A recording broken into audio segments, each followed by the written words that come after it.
compañero, Nahuel, que hace una pregunta muy sencilla, pero de la máxima importancia. ¿Cómo tienen que hacer los trabajadores para mantener el poder adquisitivo?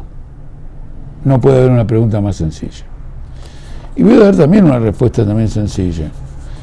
Si el poder adquisitivo está siendo degradado por la inflación, es necesario luchar por el ajuste regular de los salarios de acuerdo a la inflación. Dada la velocidad de la inflación en la Argentina, ese ajuste no puede ser trimestral, ni semestral, ni anual. Tiene que ser mensual, y si esto se agrava tendrá que ser quincenal.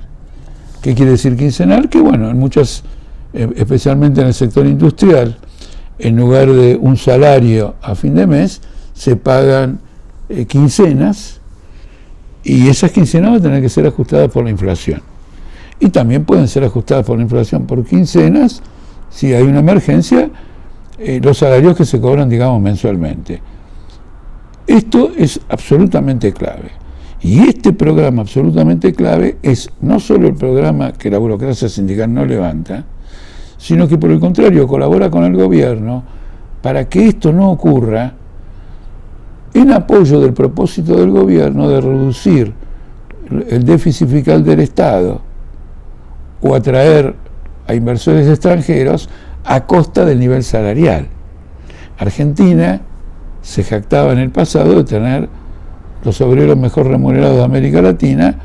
Hoy, no digo que se jacte, pero debe juzgar muy conveniente tener a los obreros que medido en dólares son los peor pagos de América Latina, lo cual es claramente un beneficio extraordinario para el empresariado.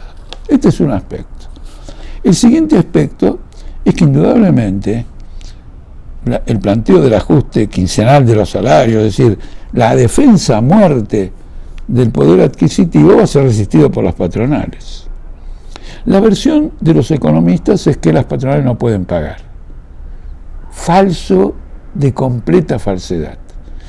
Cuando más pueden pagar las patronales es en un periodo inflacionario, porque la inflación les permite, dada la irregularidad de los precios, obtener ganancias de tipo que son propias de un periodo inflacionario, ganancias suplementarias. Por ejemplo, yo leí un artículo, denme un segundito sobre esto, de una entrevista a un productor agrícola de Estados Unidos, que decía que iba a dejar de producir un agricultor porque 4 monopolios, él era pecuario, 4 monopolios norteamericanos le fijaban el precio de compra que no tenía nada que ver con el precio que después la carne se vendía en el supermercado. ¿No es cierto? Entonces acá lo que tenemos son el poder de los monopolios para someter contra todos los charlatanes del mercado a los agricultores a sus propios intereses. Pero en un periodo inflacionario eso se agrava. Entonces ha vuelto a salir un artículo de nuevo sobre Estados Unidos que señala que la industria química y la industria de biotecnología, que alimenta con insumos al agro, ha aumentado sus precios considerablemente más que lo que ha aumentado el trigo, la soja, el maíz, etcétera, etcétera. Pero por otro lado, los que compran esos productos han pisado los precios de los agricultores para mantener su renta extraordinaria gracias a la inflación en la góndola de los supermercados. Quiere decir que esto abre una lucha de clases, pero no que es imposible porque no pueden pagar. Claro que pueden pagar, pero en un periodo de crisis el empeño de la clase trabajadora por cobrar un salario que corresponda al valor de su fuerza de trabajo choca con una resistencia capitalista más profunda precisamente por la crisis. Y además la crisis es ella una manifestación de las dificultades del capitalismo de mantener sus normas regulares de funcionamiento. Entonces tiene que haber una lucha implacable, de modo que en un determinado momento se planteen que los capitalistas abran los libros de las empresas, que se examine lo que ganan, que haya un control obrero incluso sobre el Banco Central, para ver a quién entrega las reservas internacionales, cómo maneja la exportación y la importación en la medida que eso corresponda, la parte que corresponda a la entrega de dinero, etcétera, etcétera. Habrá una lucha de un carácter más amplio, pero los capitalistas pueden pagar, y cuando más pueden pagar es en este momento. Este es un momento glorioso. Miren, en la Argentina este año se fueron al exterior 15.000 millones de dólares. ¿Les suena el número? 15.000 millones de dólares es el superávit comercial de Argentina. Argentina exportó por 15.000 millones de dólares más de lo que importó. Entonces la ex presidenta y actual vicepresidenta dice, controlemos las importaciones. No, sí, aunque no las controlemos, hay un superávit de 15.000 millones de dólares. Pero esos 15.000 millones de dólares, bajo el gobierno nacional y popular, de Alberto, Cristina, el Chino Navarro y todos los demás, se han ido al exterior, y lo mismo ha venido ocurriendo desde que subió este gobierno. Entonces, esto es lo que se plantea como consecuencia de esta lucha.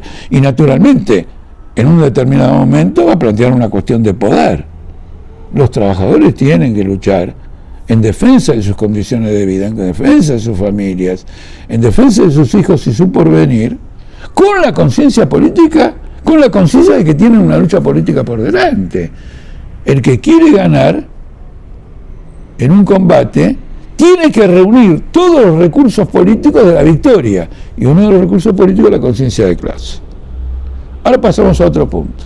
Una parte muy importante de la población no tiene trabajo. La inflación la mata, y acá no se pueden ajustar los salarios por inflación, porque no tiene trabajo.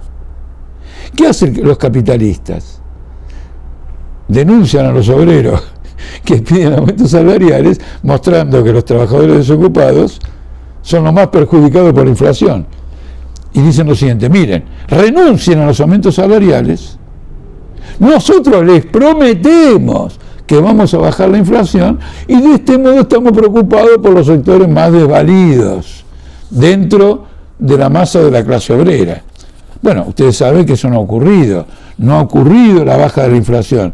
Este año Guzmán pronosticó 33, después 48, después 60, nos vamos a 75, y con un poquito de suerte se va al 100% este año. Es una estafa fenomenal. Hay que tener conciencia de una cosa de ese tipo. El problema es que el movimiento de desocupados debe organizarse, ya que los sindicatos que tienen la responsabilidad histórica de hacerlo no lo han hecho. Deben organizar una bolsa de trabajo donde ellos administren, bajo su control, los contratos de trabajo cuando las empresas tienen una demanda de trabajo, por lo tanto los salarios, y por lo tanto tener un padrón de desocupados que cobre como si fuera un seguro contra la desocupación, frente a la desocupación, el 80, el 82% del salario real de un trabajador que tiene empleo. ¿Por qué? Porque en una bolsa de trabajo, el compañero que está desocupado prueba todos los días su disposición a ser empleado, que es la misión de la bolsa de trabajo. Hacer el nexo entre la contratación en una empresa y el afán del trabajador de tener un trabajo. Es la prueba de que él quiere trabajar. Si no hay demanda de trabajo, la culpa es del capital, no la de los trabajadores. Entonces, que el capital pague un impuesto a su incapacidad para crear trabajo, que sería un seguro al trabajador desocupado, digo un seguro al parado para que se entienda de que en el marco de una bolsa de trabajo está perfectamente claro por el padrón y por la gestión de la bolsa de trabajo que todos los compañeros que están desocupados están buscando trabajo y están dispuestos a trabajar en las condiciones de la bolsa de trabajo, no en las condiciones de los que cosechan el olivo, que cosechan la aceituna en Catamarca, porque esas condiciones son infrahumanas. Entonces, detrás de la respuesta, ¿cómo tienen que hacer los trabajadores para mantener el poder adquisitivo?, se plantea un extraordinario combate político, donde la clase capitalista usa toda clase de subterfugios y macaneos pseudocientíficos para decir que el obrero tiene que estar abajo y el capitalista tiene que estar arriba en un periodo inflacionario, porque la inflación se superaría cuando los capitalistas tengan confianza en la moneda, tengan confianza en el gobierno, tengan confianza en las reglas, mientras en realidad, como en Río Revuelto, son los que más se están beneficiando del proceso inflacionario.